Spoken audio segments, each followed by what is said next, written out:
Good morning, everyone. Thank you for joining us today. My name is Ken Levinson. I'm the Executive Director of WIDA. We're delighted to have so many of you here today. It continues to be an interesting time in trade. We've noticed that since President Trump came to office, our membership has gone up by a third.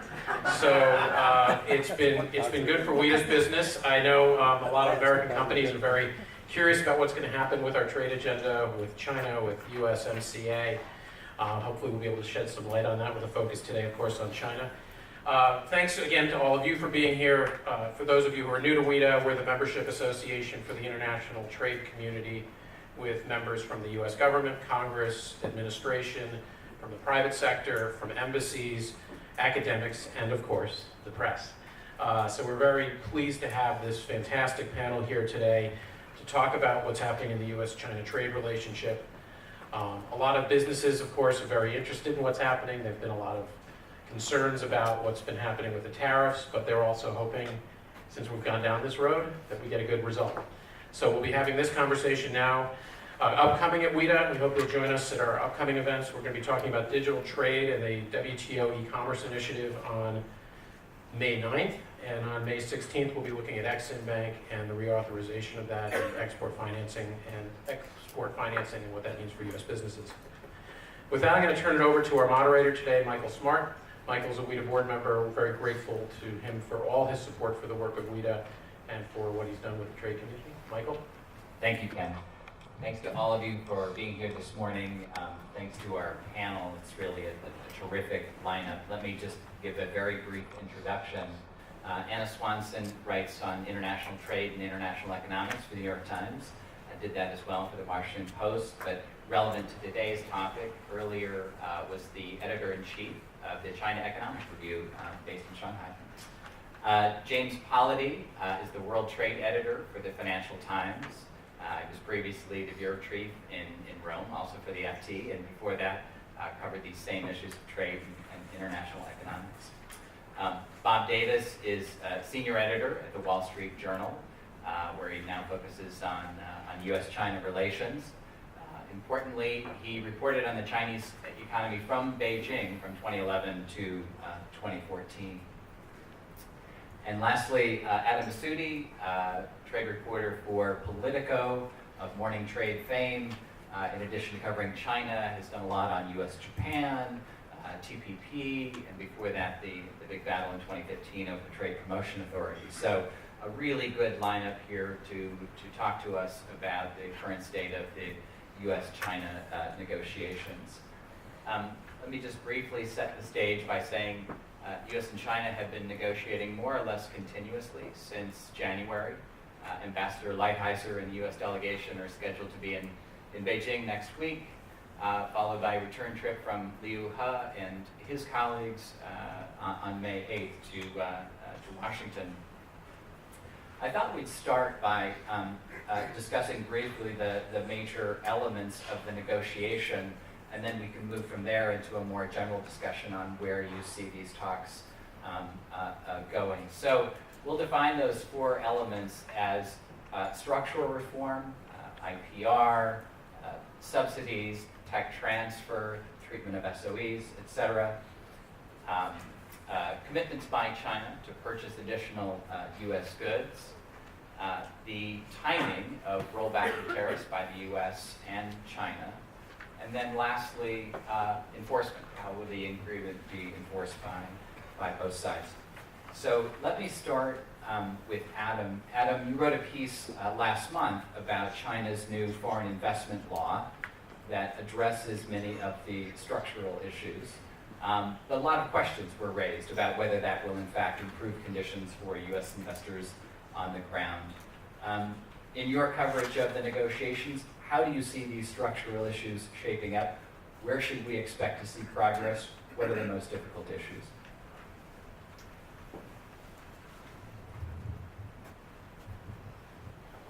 Thanks, Mike. Thanks for having me for this event. So, I guess this structural question is the big one in terms of what the U.S. Trade Representative Robert Lighthizer wants to achieve in these talks.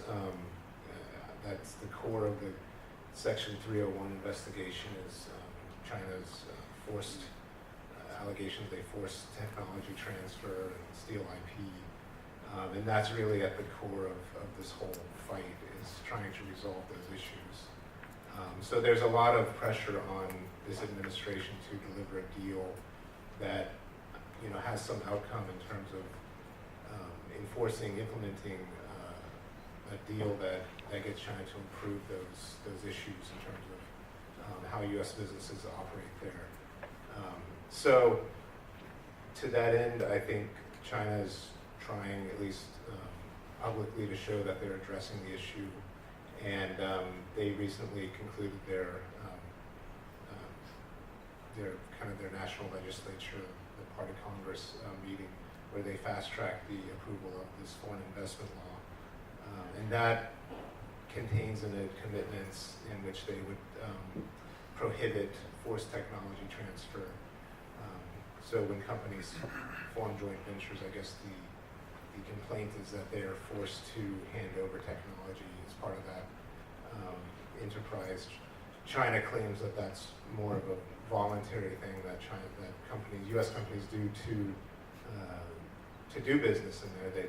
I guess they kind of see it as a cost of doing business. But this law, I guess, aims to sort of attack some of the involuntary measures that some people see. So one of the big things was that it makes a criminal liability on government officials forcing technology transfer, and it prohibits joint venture partners from stealing intellectual property. It's supposed to give foreign investors equal treatment, but it's really, the question is implementation of this law and other measures that China says it's going to take. That's kind of, I guess, where the rubber meets the road, and what this whole deal is about is, how do you hold China accountable to what it says it's going to do? And I guess we'll talk about that as well. But I think there's a lot of questions over, how the law was drafted. How does it address? There's a national security review process, but it doesn't really define what the criteria would be for screening companies on that basis. It puts a distinction between foreign investors and domestic companies.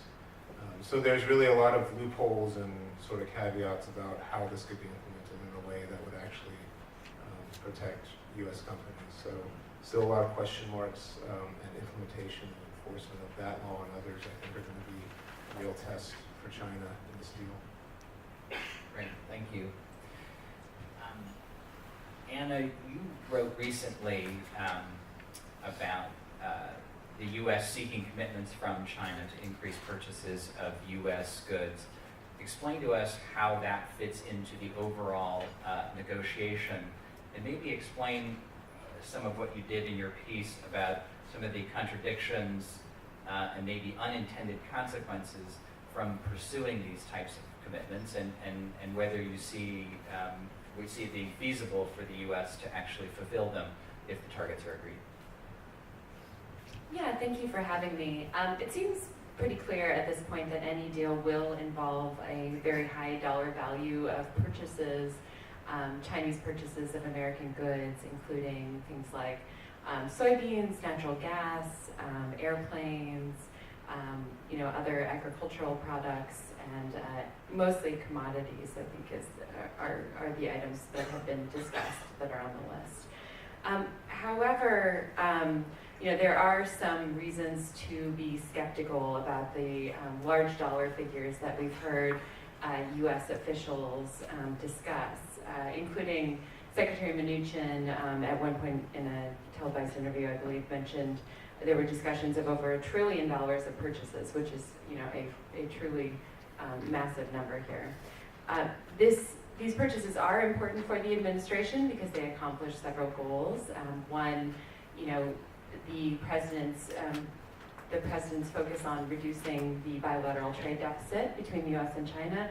Economists might quibble with that as a good target to be seeking out, but it is certainly very important for the president.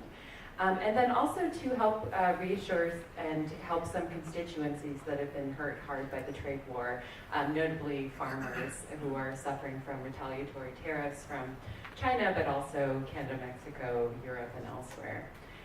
But as I mentioned, there is some reason to be skeptical about these kinds of figures.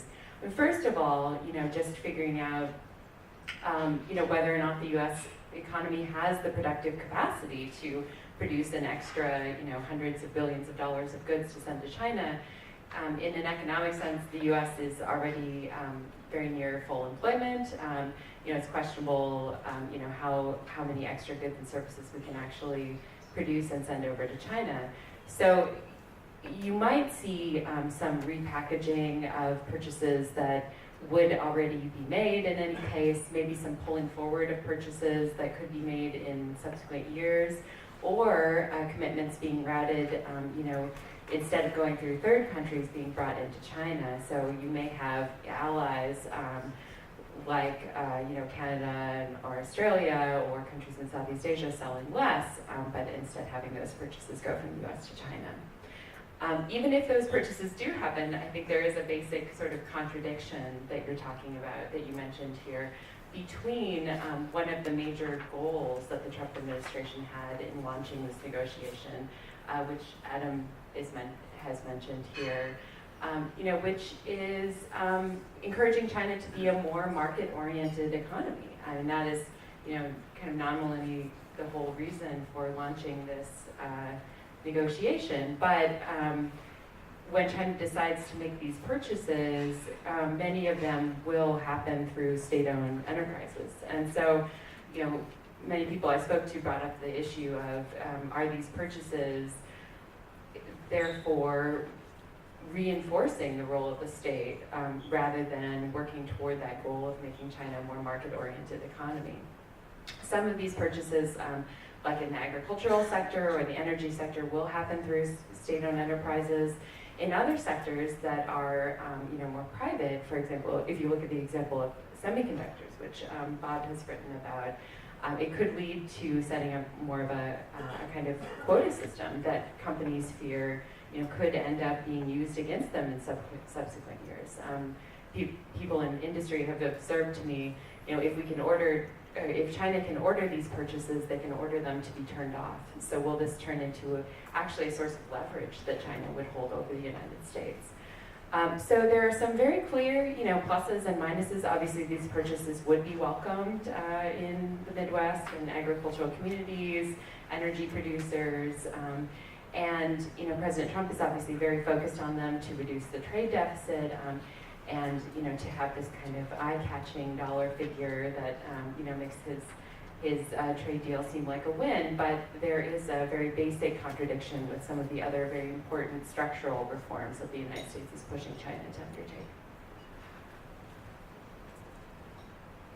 Bob, if I could turn to you, you wrote recently on the issue of the timing of when the United States and therefore China would roll back their tariffs. Perhaps not the most complicated issue in the negotiation, but one that is fraught politically, because you have China on the one hand and certain elements of the U.S. business community who are looking for more or less immediate rollback of tariffs, while the administration and many in Congress are saying, let's maintain these tariffs until we see firm implementation by China of these commitments.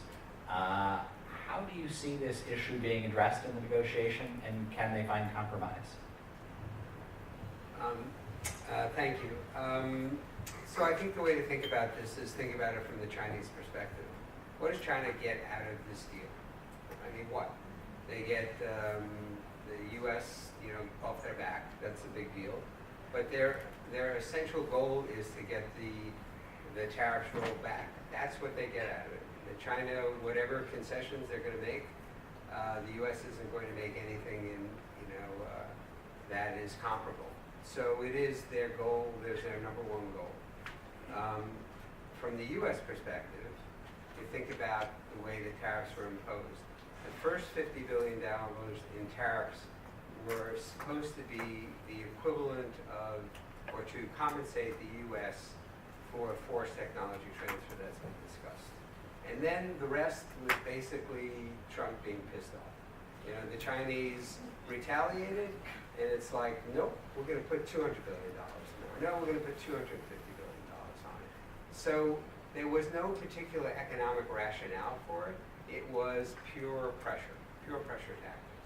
So again, if you think about it in terms of rolling it back, that $50 billion, the tariffs on $50 billion worth of goods is, in their view, I don't use this language, but it's sort of a infant industry protection. U.S. companies are competing with China Inc. That's not fair. And it's costing the U.S. $50 billion a year, so we're going to, quote unquote, protect U.S. industry by penalizing the Chinese by $50 billion. That's going to take a lot to convince Lighthizer, and presumably he'll be able to convince Trump, who, as we all know, calls himself Tariff Man, to roll that back. The other $200 billion should be less of an issue. I mean, there's a lot of ways they could do it. They could do, X number of $1 billion per, months or whatever. They could tie it. They could reduce the 10% tariffs down to 5%. Make them essentially insignificant. They're fairly insignificant at this point. But I mean, it doesn't seem all that complicated. But again, given that that is the main Chinese ask, I don't think there's a more politically important issue out there on these discussions. Thanks, Bob. James, let me turn to you. You had a great piece last week in the FT that talked about the enforcement mechanism, and essentially that there is now an agreement, at least in concept, for reciprocal, unilateral enforcement. So each side ultimately will decide whether the other is complying with the agreement, and if not, they can take retaliatory measures, reimpose tariffs. Can you talk a little bit about how this mechanism is different from typical trade agreements of the WTO with third-party dispute settlement, and the likelihood that you see this mechanism preventing a reemergence of the tariff war? Well, thanks to Ken, and thanks to Mike, and thanks also for allowing me to bring my 7-year-old son for Bring Your Child to Work Day, Leo, who's been taking notes and now reading some Harry Potter on the side. On the issue of enforcement has been kind of critical for Ambassador Lighthizer and the administration from the very beginning, and it kind of stems from the idea that China has in the past not fulfilled any of its promises, or many of its promises made to U.S. officials, and this time has to be absolutely different than it was in the past. And so they've been talking about the need for a very strong and effective enforcement mechanism from the very beginning. Actually, the issue of existing tariffs, in a way, is kind of an enforcement mechanism on the front end, so that from the outset, they want China to know that the sort of the carrots on their side won't appear until they've already made some very clear commitments. And now there's also the question of enforcement on the back end. So once the deal is sort of supposedly fully implemented, what happens if there's a dispute? What happens if companies or the administration decides that China isn't really abiding by it? And traditionally, trade disputes are resolved, adjudicated either at the WTO or through some kind of bilateral dispute settlement system, which has been set up within the confines of the actual deal. So there's one, for instance, in NAFTA. But we know that this administration doesn't really believe in the WTO's dispute settlement system, doesn't believe it's effective, doesn't believe it safeguards U.S. interests. So that's kind of been ruled out as a possibility. We know that this administration isn't particularly keen on bilateral dispute settlement mechanisms with independent arbiters picked by both sides who could rule on disputes in a sort of an independent fashion. So that really leaves us where we are sort of today, which is essentially if there's a dispute, there will be a series of negotiations between government officials on both sides, and if they still can't agree, the US and China have a right to sort of retaliate, impose punitive tariffs after the fact, and enforce it sort of on their own. I think in reality, that doesn't take us very far from the status quo. If you think of what the US has been doing in the last 18 months, that's essentially what it has been doing. So it doesn't move us much beyond the status quo. And I think that poses a problem because essentially the level of uncertainty for businesses and the level of uncertainty hanging around the US-China economic relationship is pretty much here to stay. Just imagine that Trump could keep tweeting, threatening new tariffs on the Chinese if they don't do this or don't do that, if they fail to implement this or fail to implement that. And I think that's a very real possibility over the next 6 to 9 months, even after a deal is done. You could wake up one morning and say, we'll put those tariffs back on, and there would be very little that the Chinese could really do about it.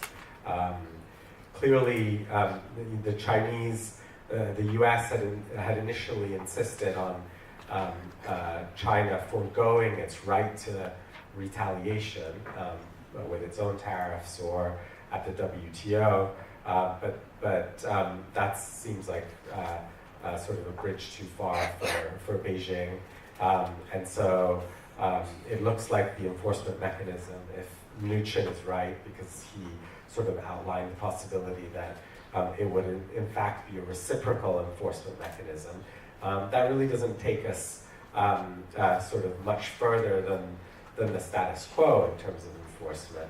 And so the question is going to be, how much good faith is there going to be in the relationship after the deal is done? How much goodwill is there going to be to actually go ahead and implement the provisions? And I think that's still an open question. I think we can assume that for the first few months, there will be quite a strong desire to at least show that this is a real deal and it's working out.